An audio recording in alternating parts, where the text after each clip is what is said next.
Президентimiz Қасым-Жомарт Кемелұлы сот жүйесіне тазалықтар жүргізіп, біраз судьяларды жұмысынан босатыпты. Президент Тоқаев сот жүйесінде үлкен тазарту жүргізді. Қандай да бір себеппен сенім жоғалтқан немесе этиканы бұзған судьялар қызметтен кетті. Кейбіреулері өз еркімен зейнетке немесе мерзімі біткендіктен кеткен болса, екі бірдей сот төрағасы парақорлық пен алаяқтық үшін қылмыстық үкіммен жұмыстан босатылған. Нұрлан Шаймерденов Жетісу облысы Ақсуский аудандық сотының төрағасы пара алғаны үшін сотталған. Бауыржан Шайдуллин Ақтау қалалық сотының төрағасы алаяқтық пен жемқорлық үшін түрмеде. Ғалым Қалдаров Шымкенттегі әкімшілік сот төрағасы тәртіптік жазаға байланысты қызметтен алынған.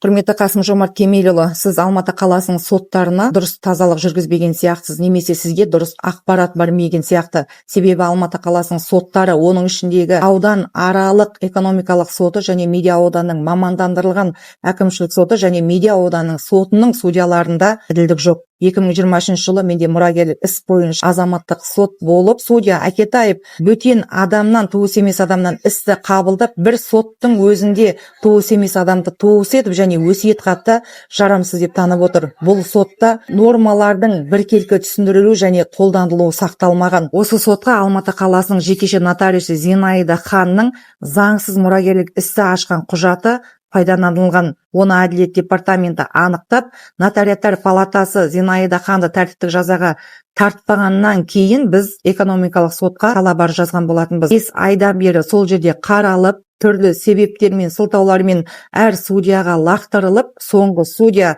Далабаева Гүлжан біздің талап арызымызды қанағаттандырмай заңсыз әрекет жасап отыр. Қазір нотариус Зинаида Ханның ісі медиа ауданның сотында қаралып жатыр. Бұл жерде де 1 айдан бері түсініксіз жағдайлар орын алып жатыр.